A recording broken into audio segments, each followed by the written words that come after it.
I am a huge fan of spending 15 minutes or 10 or 20 every morning coming up with ideas. It's a numbers game. The creativity, I do believe, is all about you've got to create so much that 2%, hopefully, are gems, and you focus on those 2%.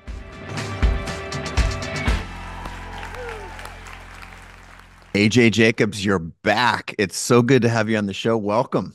I am delighted to be back. Thank you for having me, Chase.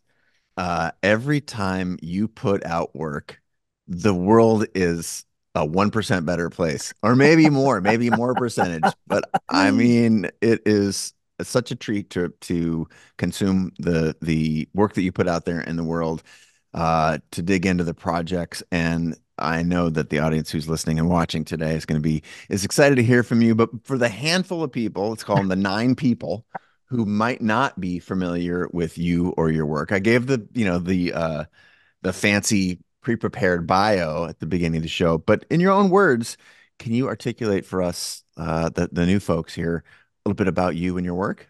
Of course. And by the way, thank you. I'll take 1%. I'll take half a percent.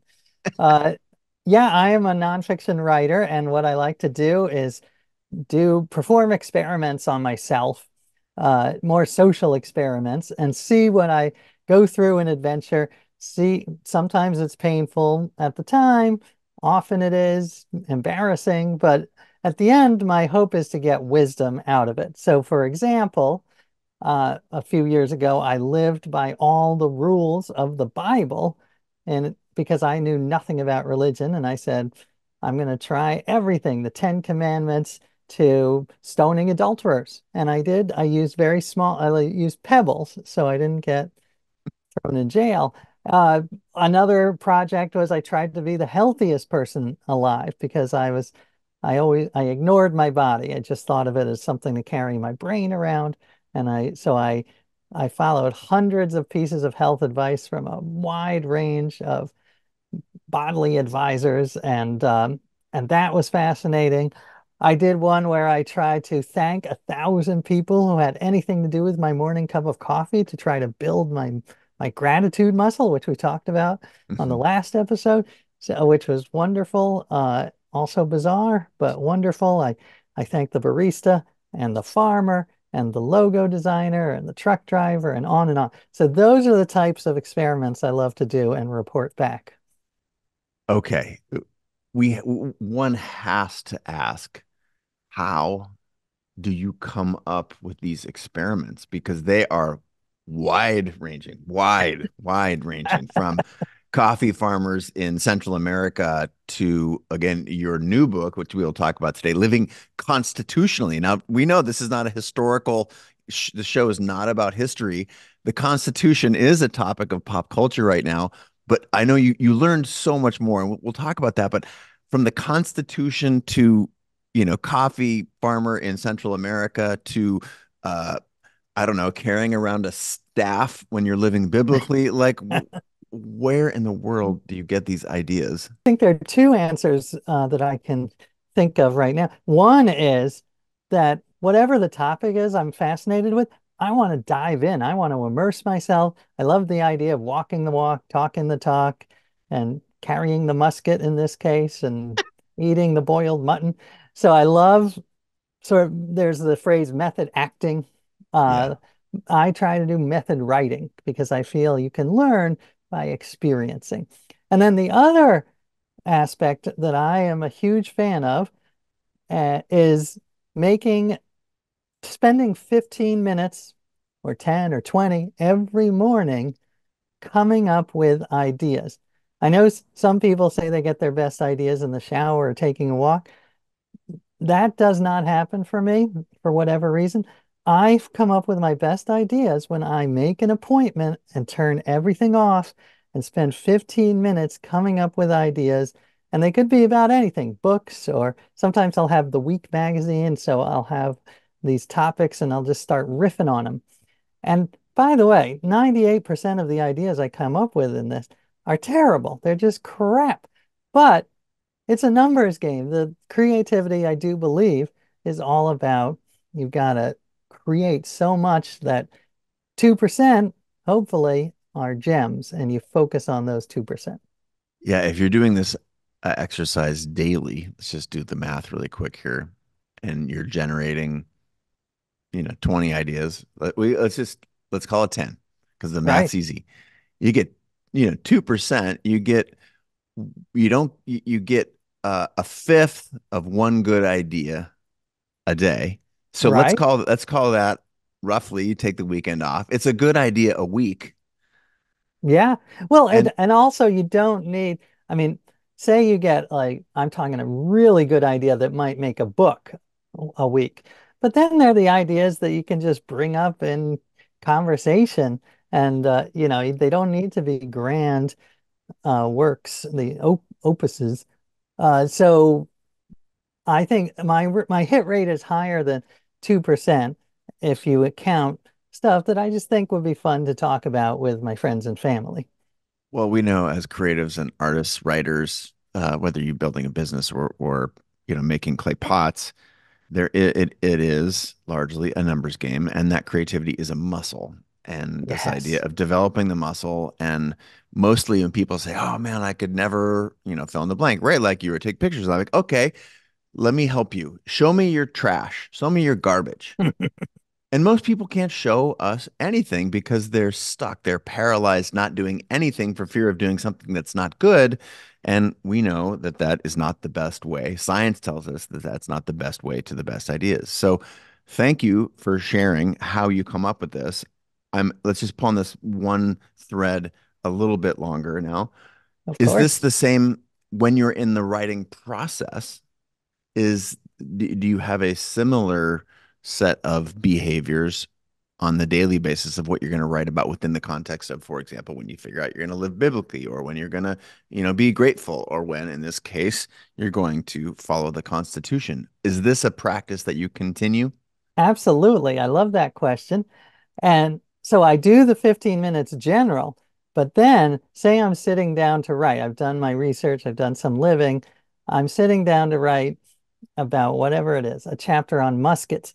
Then I brainstorm for 10, 15 minutes just about muskets. Or say it's about the Constitution itself. I brainstorm, oh, the Constitution is made of parchment. Well, what if it were a big paper airplane? What if what can you do with that parchment? You can roll it up, you can fold it, and maybe it wasn't written with a quill, it was written on a Google Doc. What would that look like? And I did actually mention in the book that random Google Doc idea and how different our writing is because of the technology we use. So most of those ideas, again, I didn't end up using. Never mentioned a paper airplane made of parchment airplane but some of them end up in there. So yeah, I am a huge fan of before you write, just brainstorming about the topic on which you are about to write. Cogitating on the good stuff.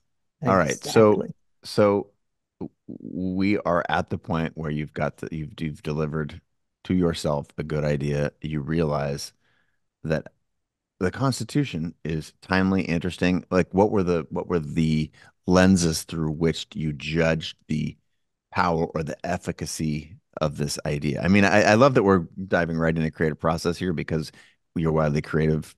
Your works are genius. There's a little bit more here than just the topic. Like the creative process is fascinating. You get this topic. Why? I mean, why this? Why now? Why any of the things have you written about in the past? Like Oh, sure. what's the choosing what to do? Because I would say if you're listening, you're the average creator who's, grinding and doing your thing, that you have a lot of ideas. And part of your paralysis is like which one to pursue. Because if Yes. you don't do a constitutional one, you could do you know, fill in the blank, the other one. So how are you choosing? Let me give you two answers to that. First, general, and then for the Constitution. Generally, I love to talk about my ideas, which I didn't at the start of my career. I was very paranoid. Oh, what if I say it? Someone, but I talk it out with my friends and I pay attention. If their eyes light up and if they ask questions, then you think, oh, maybe you're onto something. And if they tune out, then you're like, all right, maybe. Another criterion I use is, am I still thinking about this idea 2 weeks later? Another is, it's interesting to me, but does it offer value to the reader? And I like to take topics that are so big that I can attack them from 100 different angles. And like this Constitution book, it's not only history, it is partly a crash course in the Constitution, but it's also what can we learn from the 18th century's lifestyle that might be worth reviving. A lot is not worth reviving. It was sexist, racist, smelly, dangerous.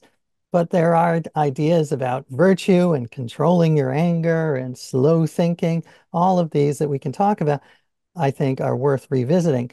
So that's one. The second part I just want to mention is this current book I stole the idea from myself, which I think is a perfectly legitimate place to get ideas. It's to go back and take your old ideas and twist them. So, as we talked about, I wrote a book about following the Bible as literally as possible. And I always thought in the back of my mind, the way we treat the Bible and the way we treat the Constitution are quite similar. There are some people who see both as sacred and fixed, and you've got to get back to that original frozen in time meaning. And then there's other people who say, no, these you've got to take these texts and evolve the meaning because society changes so much. They can still be incredibly important, but they have to change.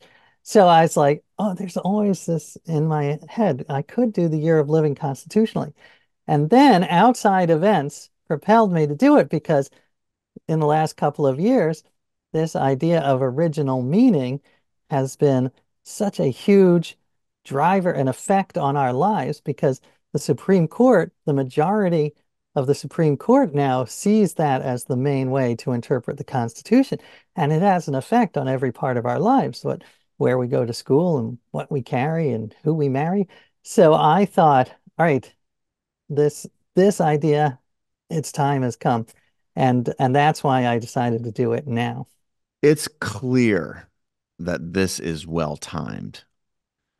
Thank How you. much, how much of that goes into your decision on what to work about, what to work on? And my goal, again, I'll reveal to you my ambition here is to understand, to help people choose the ideas that they work on. It's Right. we talk about creativity being so simultaneous, and you said this in your introduction, simultaneously sort of for you, but also you hope to have an impact on the reader or your end audience, depending on your medium for other people listening. So talk to me about that. How should we think about Yeah, the it's a great question. I mean, I think it's not just that you want to go for timely, because then you could end up writing something that's timely, but doesn't have any soul, doesn't have anything important to say. Uh, whatever about. I would not be interested in writing a book about J Lo as she lives now or whatever, even though maybe that would sell. So I try to think what will have an impact on the readers' lives that hopefully I can make a positive impact and will also make them want to pick it up. So I think that instead of timeliness is more usefulness and urgency and helpfulness for the reader.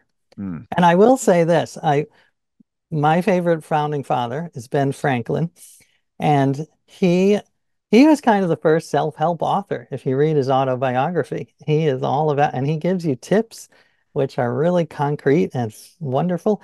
And one of them is he puts out his daily schedule and hour by hour, and he starts every day by saying, "What good shall I do today?" Asking yourself, "What good shall I do today?" And I loved that so much. I wrote it in my little quill, a pen, and I put it over my desk because it's a really centers me and it's like a moral North Star. And it's not just me being, saintly, it's for my own happiness Yeah. because I'll remember like, oh, this post on Instagram didn't get any likes, and I'll go into a tailspin, and then I'll be like, "No, you know what? that's not what this is about. Let's go back to the big picture. What good can I do today? So what? My funny Instagram post didn't get enough likes. Let's let's reorient. And so I find it very helpful for my own psychology.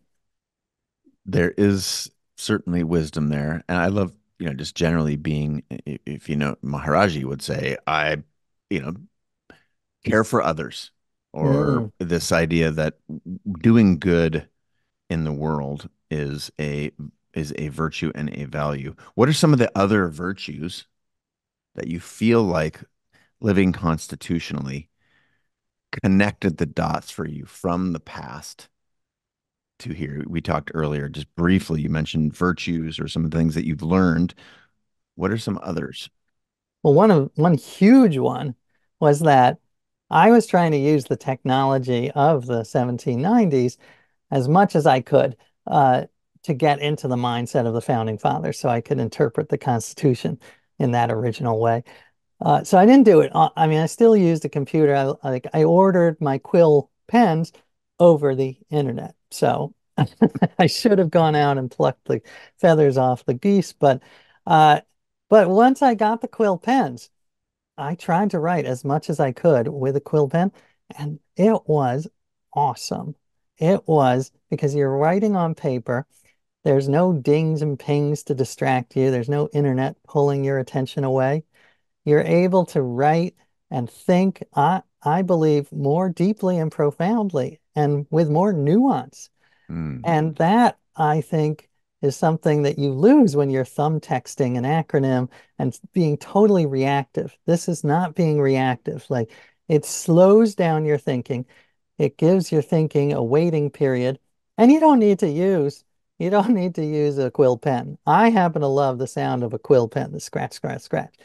But you could just use a pencil or a pen or even just a device that is completely cut off from the internet.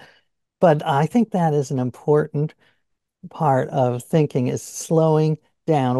We love our hot takes, but I feel in the 18th century they really valued cold takes. Let's think about this. It takes a while to write the letter, then you've got to seal it, then you've got to send it. So by the time you write it, sometimes your anger has receded and you like, you know what? This is not productive. I'm not going to send this this troll-like letter. I'm going to rewrite it to be more productive. So that is a big one. Slow down our thinking. Before we go into others, I'm going to keep prodding you for more, because to me, this is the the brilliant insights are numerous and varied across this particular work. The idea that slowness is sort of like slow is the new fast, right? It's we're Right. we're we're going back, and we have essentially realized, whether you're looking through the lens of scientifically our neurology or our personal experience, how does it feel to always be late and in a hurry and needing to communicate with 50 people at the same time? The noise, the distractions, the inbound, there's just so many, right? You listed a few. Let's examine the slowness. Like, I will confess, I was a little bit disappointed that I did not receive a scroll with your handwritten quill as I my am advanced sorry. copy. So we're gonna have to have a chat, me, and your publisher after this, but separate conversation. That notwithstanding, would you say that the that may or may not be the biggest takeaway from the book, this idea of slowing down? I would put it in the top three for sure. Uh, and and also in that category is not looking at the news 16 hours a day because that I feel is bad for our mental health and it's bad for our solving real world problems and coming up with creative ideas because we're always in this state of rage and shock. And back then in the 18th century, you got a newspaper twice a week. That was Ben Franklin's newspaper, came out twice a week. So you read it at night, you digested it, you could think about it, come up with solutions, and it gave you that distance. So I, I don't recommend people are tuning out, but I'm saying you don't need to follow every tick of a pole that goes up half a point and then down half a point. So look at the big picture and then try to react creatively. So yeah, I am. And by the way, I am sorry I didn't send you the scroll. I will say this though. I have made a pledge that if people buy the book and want me to sign a book plate with a quill pen and my 18th century ink, I will do that and mail it to them using the good old US Postal Service. They can email me via my website. So I'll happily send you one of those. I'm every day I'm writing them already. Wow. That is a treat. You will be receiving my request. Of course. So more on slowness. Uh, was this process any slower than pulling together other books for you because of the very reason? I mean, you're writing, many, as you said, notes by hand. You didn't Right. create the manuscript by hand because you have a publisher who's probably fed up with your quill bullshit. But did you? How was the process? Here's the irony. I mean, first of all, the publisher wanted it fast because it is timely, as you say, Yes, before the election season. However, even though I embraced slowness, paradoxically, that slowness made me more productive because you're cutting yourself off from the internet. So what you can do in an hour is when you're focused completely and with no distractions, that would have taken me 6 or 7 hours if I had all of my little dings and pings going. So even though in some sense it's slow, in other senses it's incredibly fast. And you look at what these founding fathers, they had their flaws. I want to get that out there. But one thing that they did were was productive. I mean, Alexander Hamilton, he cranked out the Federalist Papers so fast, and he had a full-time job, and he had a family, and scandals and affairs, and yet he outlined most of the Federalist Papers on a boat from New York to, I think, Rhode Island, and in 5 days he just outlined the whole thing. And these were deep ideas. These were not like, I went to the store. These were big ideas. So yeah, paradoxically, slowness can speed up your work. you mentioned it was top three.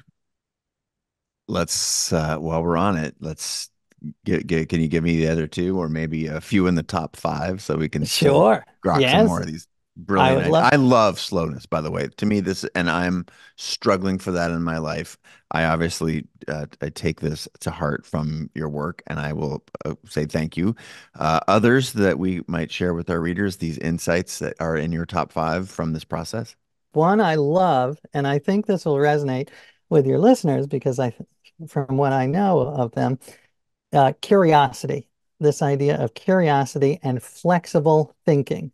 So curiosity, creativity, flexible thinking, all of those rolled up into one because the founding fathers were at their best incredibly flexible and entrepreneurial thinkers. And what I love, again, going back to my favorite, Ben Franklin, he believed you should keep a flexible mind. That's the way to solve problems and come up with creative solutions. So he said two things during the Constitutional Convention I love. One was, he said, the older I get, the less certain I am of my own opinions. And I think that's the opposite of what is happening right now in our world, where people are digging in, they're so intransigent, and they won't listen to the other side or they won't look at evidence. So I am a big fan of keeping your hypothesis loose and saying and changing your mind is a good thing if you're doing it for the right reasons, if you're changing it for evidence and wise wise, as opposed Rational to thought. rational. That's a good word. I'm a fan of that word. So, and the other thing he said, which I loved, he told a little joke during the convention, a little story. He said that there was once this French lady who said to her sister, "It's so curious, so strange. Why is it that I'm the only person I have ever met who is 100% correct on every issue? And his point was, we are all that French lady. We all think we're right on every issue. And it's not. Just think of what are the chances that me, one of 8 billion people, has the right take on on thousands of these issues. So his idea was, keep your mind open, keep flexible, and it's okay to change your mind. Last story on this is James Madison was on his deathbed, and he's considered the father of the Constitution, because he outlined a lot of the way our country works now. And he said he was on his deathbed and he made a strange face. And his niece said, "Well, what's the matter, uncle?" And he said, "Oh, no, nothing. I just changed my mind."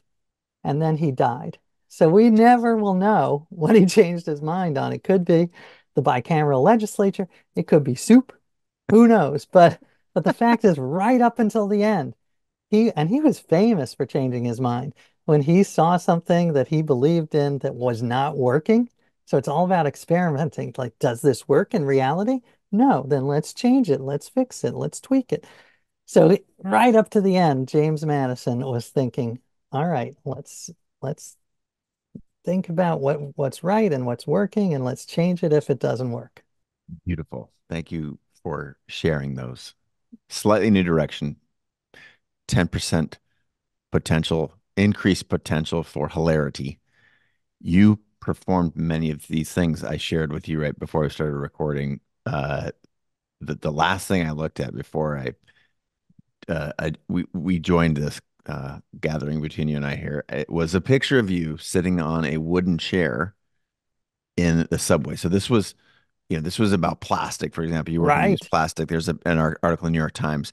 But when you do these experiments, you you you you do it all in, right? I think that's part of It's true. your method It's acting. true. So part of this involved carrying, say, a musket around New York. I think there's a bit of going into the coffee shop and someone's like, "No, man, you go ahead. You've got anyone who's carrying that thing around or something like that. You Exactly. feel free to go to the counter first." So share with us the process of living constitutionally, some of the experiments that you ran that were very public and some of the reactions to them because it's so funny.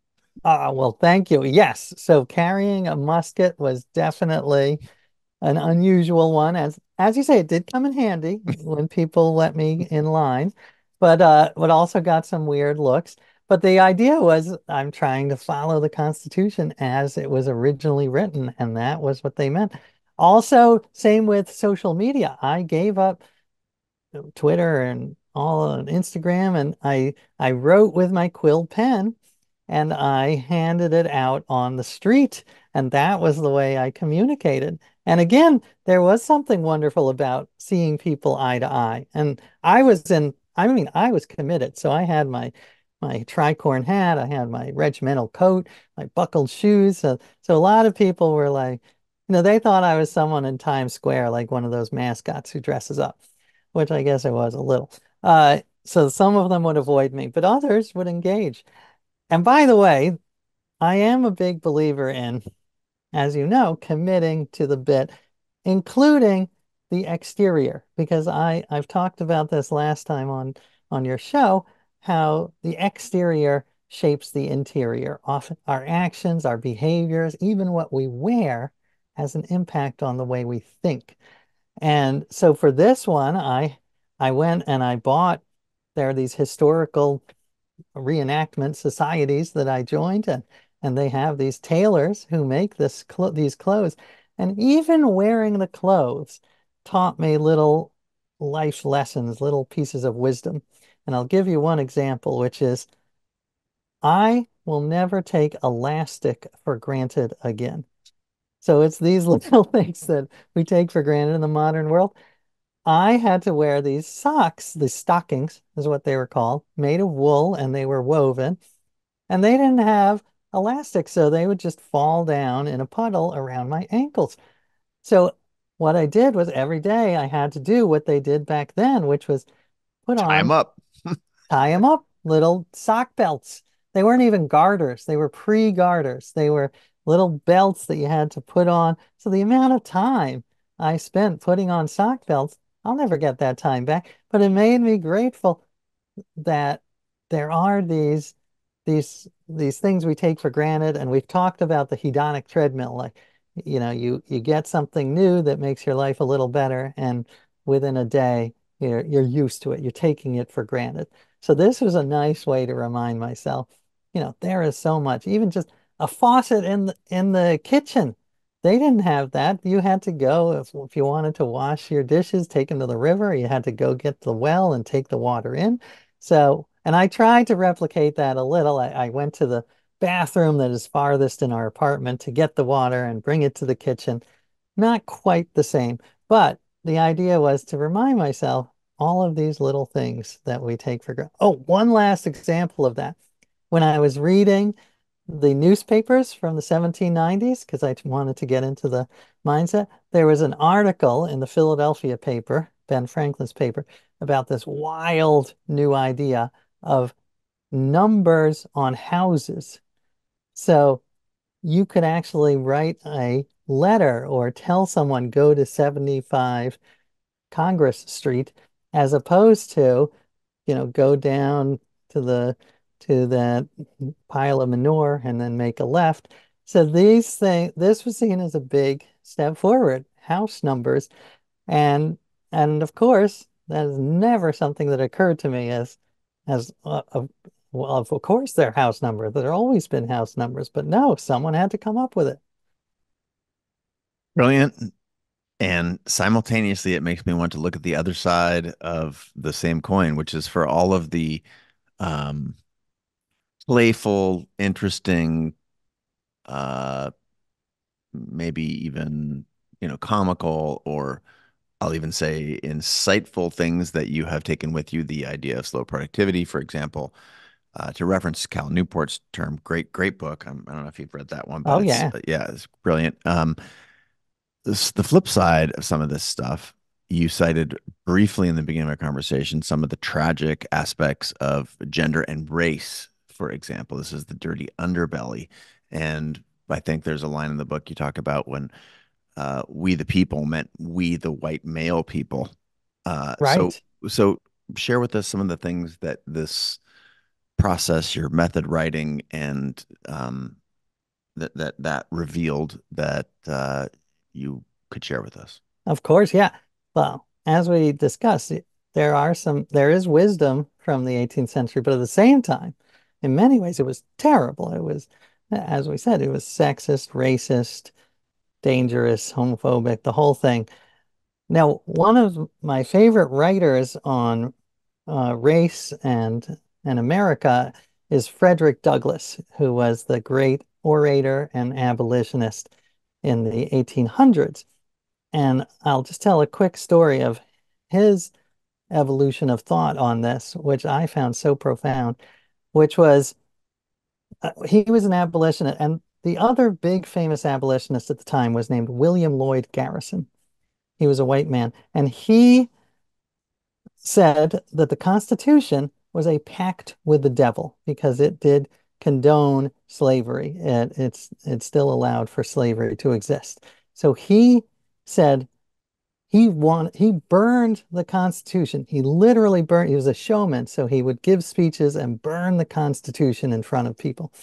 At first, Frederick Douglass was on his side, but sometime in the 1850s, Douglass had a change of heart, and he said, you know what? It might be more useful, more powerful if we reframed the way we look at the Constitution, and instead of focusing on those parts, focus on the fact that it promises liberty and equality and equal protection, all of these amazing concepts, and yet America is so far from living up to those. So he said, let's think of the Declaration and the Constitution as promissory notes, as these IOUs that we are going to hold America to try to make it better and live up to the ideals of the Constitution. And this notion of the Constitution as a promissory note was incredibly impactful. It's Martin Luther King Jr. talked about the Constitution as a promissory note. Obama gave a famous speech on race, and he said the same theme. The solution to the inequities in the Constitution are contained in the Constitution itself. The seeds of freedom are in there, and we just have to grow them and make them come to fruition. So I love that, and I think that is a very powerful way to look at the Constitution as see it at its best and as an aspirational document that we are always trying to make our nation more perfect. What did you find? This is maybe a little bit more on the hardcore history side. What did you find? Were there any parallels between what um, the things that are today still seen as absolutist, for example? Was there parallels between parties having one particular view or another, and they did then and they do now, for example? Or were there some parallels between um, well, let's just say that it was meant to be interpreted because, as you said, he went away for 5 days. The framework for this thing is really solid. And, you know, do we still feel that way? What are some of were there parallels that you saw? I'm not doing a very good job with this question. Now, I'm trying. I love the question. I have two thoughts that Okay, okay, good. I'm not articulating it the most clear, but I'm glad you're no, picking up I what I'm got putting down. well, two things. First, I think the founding fathers would be shocked by the two-party system we have Mm, now. Now, Madison did want what he called factions, which are like parties, but he thought America, even then, was so big, you would have dozens of factions, different people, and you would be negotiating between them, forming temporary alliances, coming up with solutions. He never thought it would be frozen into these two sides where every issue is aligned with your tribe or the other tribe.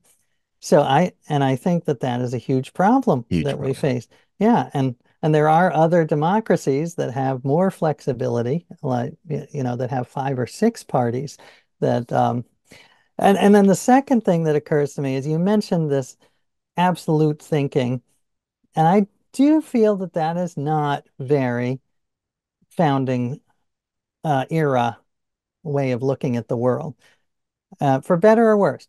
I do think that the founders' way of looking at it might have been a little better. I could be wrong. I like to like Franklin. Maybe I'm wrong, but they were very concerned with individual rights. So they had the Bill of Rights, and that was a big step forward. But they balanced it with a sense of responsibility. So your rights were not absolute. Your rights were in were butting up against the common good, and sometimes the common good would win out. So because you always had to keep in mind your sense of duty, and whether that duty was being part of the bucket brigade to put water on the fire in your neighborhood, or being part of a militia. Almost every adult male at the time was part of a militia to try to protect their state and their country.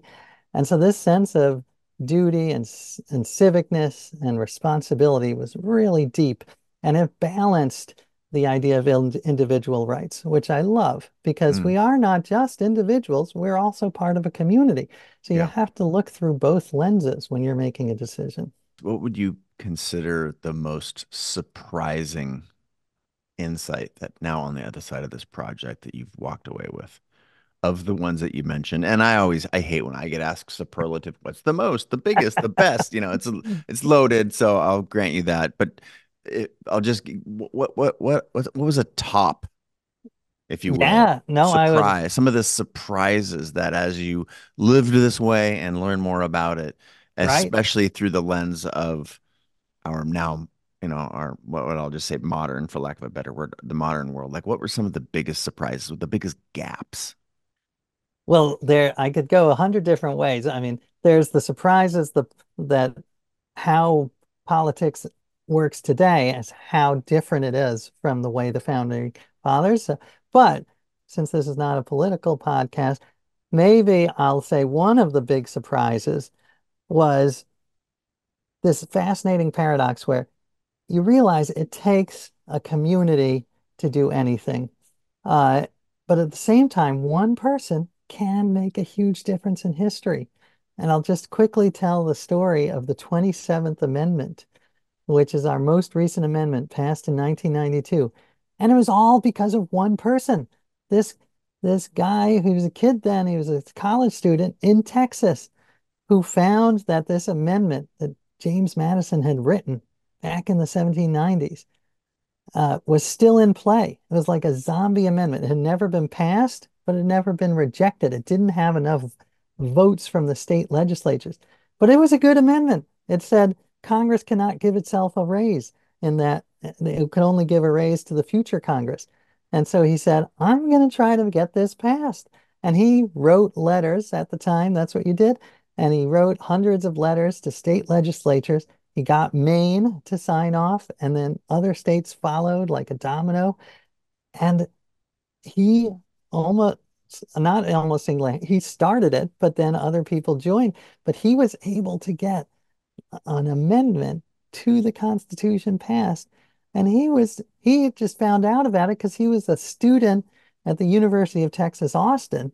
And he read about it and he's like, well, why don't we pass it now? So I love the idea that one person can make a difference.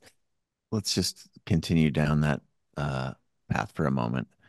Did that give you more, like just through the lens of, because we're looking at two things simultaneously, right? You're looking at modern times and you're looking at historical times. And that would be seen as a modern, like a person did it. They got, presumably, as you said, through writing letters, they got some enough attention that it was, and you used the word domino.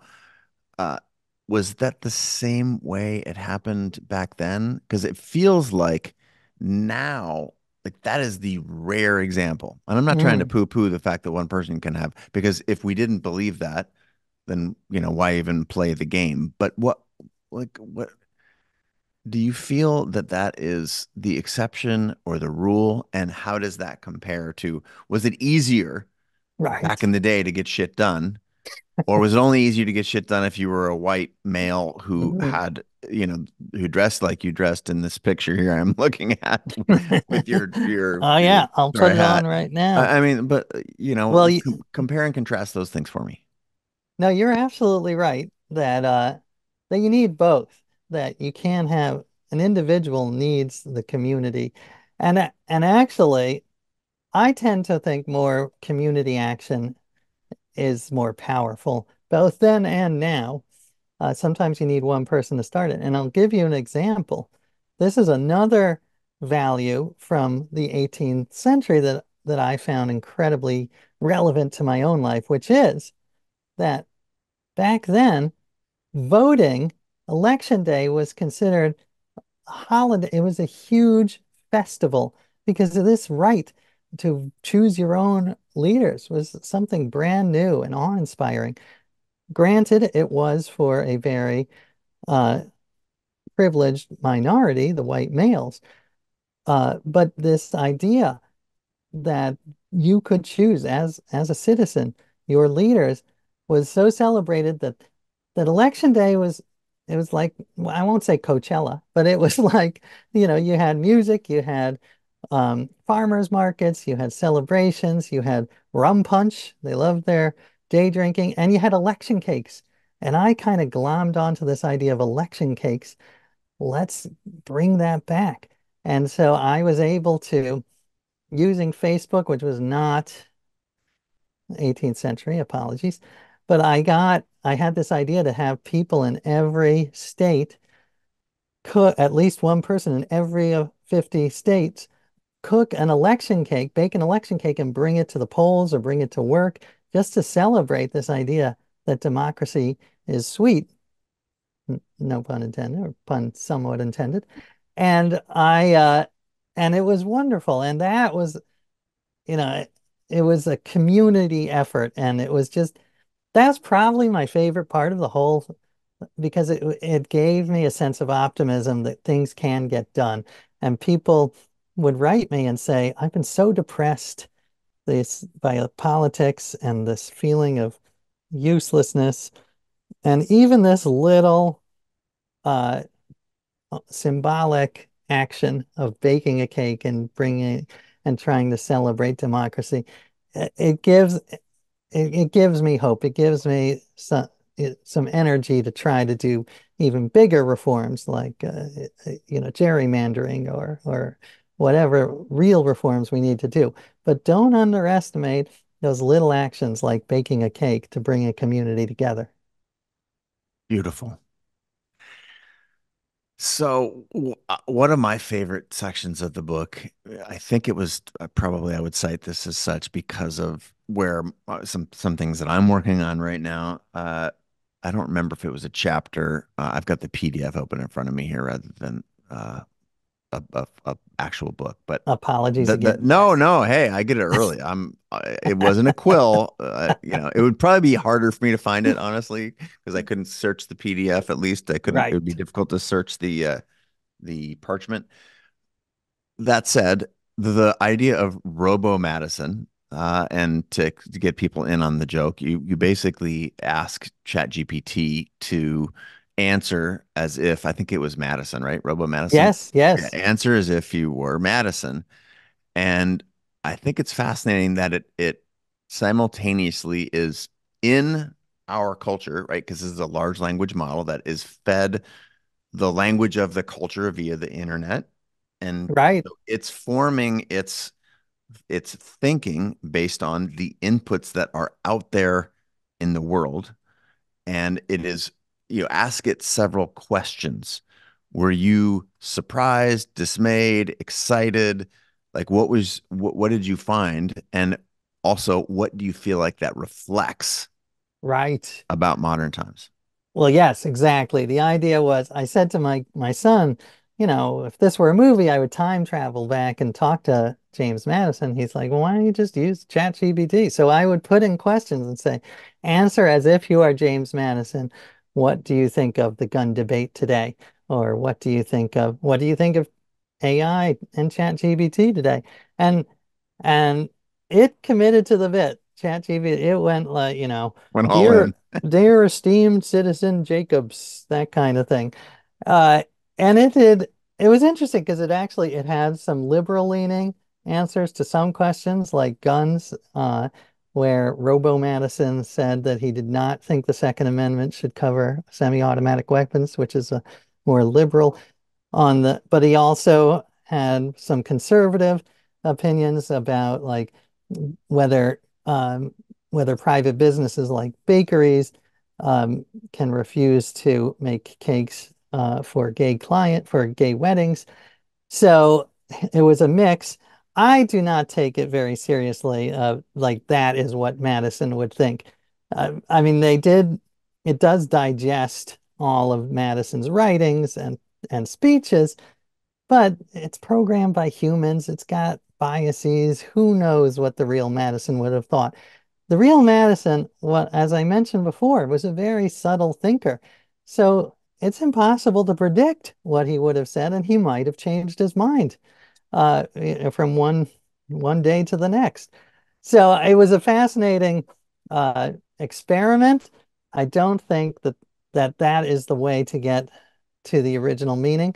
And the bigger point, perhaps, is how much of our decisions should be based on the original meaning. How important is it to get into the minds of Madison? And I think it's a complicated issue. I think in some ways we want to get to those big ideas of liberty and general welfare and equal protection that we were talking about, those sort of big seeds in the Constitution. But do we need to know what they would think about a very specific issue? I don't, not necessarily, because they didn't have they had, for instance, if it's a medical issue, something to do with bioethics. I mean, they were working from where they believed in bloodletting and tobacco smoke enemas, where you would literally blow smoke up someone's butt as some to try to cure their stomach ailments. So the founding fathers, I like taking a big bird's eye view and saying they were in favor of freedom, equality, justice, entrepreneurship, all of these wonderful qualities, but we don't necessarily need to know exactly what they would have thought on X or Y specific topic. Tell us why you sent an extra $50 into the federal government for your tax bill. Thank you for asking. Yes, I was trying to express all my rights. So one of my rights is I wrote a petition, and this one I did have on the scroll of old style paper with a quill pen. I got hundreds uh, of signatures, and I won't go into the petition too much, just to say a rejected idea from the Constitutional Convention, where when the idea of one single president came up, some of the delegates said, "What are you, crazy? We just fought a war to get rid of a king. We don't want a single president. We want a committee of 3 presidents or 12 presidents." So I was like, maybe that's interesting. Maybe we should try 3 presidents again. I don't actually want that because who knows, unintended consequences could be a disaster. But I wanted it as a thought experiment to bring up president is too powerful. So I got these signatures and I went down to Washington, D.C., or Washington City, as they called it back then. And I presented it to a real life Senator Ron Wyden of Oregon. And in my tricorn hat, and I said, would you consider this? And he was actually very polite. He said it was an interesting idea, basically, and he agreed with the thesis, the president is too powerful, but he probably would not endorse 3 presidents. But the problem was I was writing my notes with a quill and a bottle of ink, and I was in his fancy Senate office, and I somehow spilled the ink on his fancy Senate carpet, and there's this big blot. I felt terrible. He was very nice. He's like, it's not the worst thing that ever happened in Western civilization. But I was like, oh. And I thought, thinking this way about virtue in the community, I'm like, you know what? Someone's going to have to pay for that. And I don't feel the taxpayer should have to pay for that. So I added $50 to my tax bill, hoping that maybe that would go towards the rug cleaner for Senator Wyden's office. Thank you for being such an original artist and so heartfelt and earnest in the projects that you take on. Uh, let's zoom back out to A.J. Jacobs' career. Have you found your thing because it's infinitely flexible and it seems like it brings you joy. I think back to the gratitude cup of coffee, thanking everybody. It's just such a beautiful, I feel like I'm simultaneously watching, one of the most heartfelt, earnest documentaries and a playful, like the funniest part of a Woody Allen movie and the best part of a love drama, and then there's an action part of the movie, which is taking action and carrying muskets around and making points, and like it is just a beautiful tapestry that you've created as the backdrop of your work, and Oh, it, well, it that is is, it's so precious. I absolutely I have a hard time articulating it, and yet anytime I recommend your work, without fail, it comes back like this guy is funny, smart, talented. It's really a treat. So oh my goodness, where that is, you it's true. It's so fun. well, yeah. Thank you, A. That made my day, my week, my fortnight.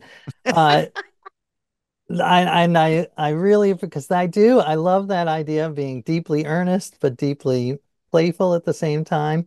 I think you can do both. And yes, I love these experimental life.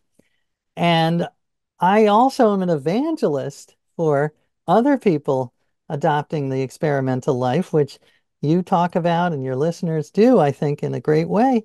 Yeah, and you don't have to wear the tricorn hat and carry a It does, musket. yeah. For people who can't see right now, he's got the hat on, and I got a it's sweatshirt on, but I it's got the not hat. not distracting. It's not distracting. It's I can take it off if you But no, need no, please leave it on. The humor it. is worth it. And of course, there's many pictures. What you don't know about if you haven't seen the book yet, you have to order it. It's brilliant. But there's many pictures of you in these various adventures, baking the constitutional, cake, for example, and at Washington D.C. and firing the musket down the range. All of Right. these things are just a treat. So, is Well, I just wanted to finish that one sorry, thought, I'm which sorry. was, yeah, I'm not advocating everyone wear the tricorn, but just the idea of experimenting in any little way in your life as a way to make it better and to get out of your mental ruts. And also what the founding fathers would have done. Ben Franklin, he loved to do these experiments. And it could be tiny. It could be like, I'm not going to gossip for a day. I'm going to spend a day trying not to say anything negative about someone. Uh, it could be, I don't know, try a new diet for a day, go vegan for a day, see what it feels like. And I am a huge evangelist of that. And as a way to make your life more interesting and get your brain more creative and just as a way to general happiness. I say, yeah, the experimental life is for me and hopefully for you. Last question. What's your family think of all this? It is a very mixed reaction. Yeah, my sons, when I wore the tricorn and I would go to a restaurant and sign the check with my quill, and they were just two of the three were so mortified they would not walk within 50 feet of me. The other one, weirdly, the oldest one, who's now 20, he said he liked it. He He's all in. somehow he's all in. He loves this comedian named Eric Andre, who's sort of a performance artist. And he saw me as sort of a nerdy version of Eric Andre. And I was like, all right, I'll take it. So I got one of the three. AJ, thank you so much for being a guest on our show. You're always welcome here. I will continue to have you back with each beautiful, I'll call it performance that you share with us through your work. And where would we steal? I mean, of course, we're buying the book. That's not I'm going to say The Year of Living Constitutionally, One Man's Humble Quest to Follow the Constitution's Original Meaning. It's out now by the time you get this podcast in your ears. It's brilliant on so many levels, creatively, um, as you said, like around productivity. There are deep, very, very thoughtful insights rather that you can draw from the comparison between old and new. It's not just for history people. And in fact, I would say that was sort of my third or fourth or fifth tier reading this. It's very, very relevant. Anywhere else you would steer us? We've mentioned a couple other books. I'll put those in the show notes. Where would you like to direct our attention Oh, well, besides the thank book? you. Well, first of all, thank you for what you do and for the inspiration you provide. And I love it. So yeah, people, there's ajjacobs.com, and I actually will have a Substack out by the time this called Experimental Living with A.J. Jacobs. So I'll have some of these tips on and thoughts on experiments in my life and how you can do more in your life. So yeah, and I love to hear from people. So if you have ideas or reactions, please get in touch. Oh, and also if you want the quill penned book plate, let me know. So good. So good. AJ, thanks so much for being a guest from AJ Jacobs and myself on this lovely Thursday morning where we're recording here. Signing off. Thanks so much for paying attention. We really appreciate it. And until next time, we both bid you a good day.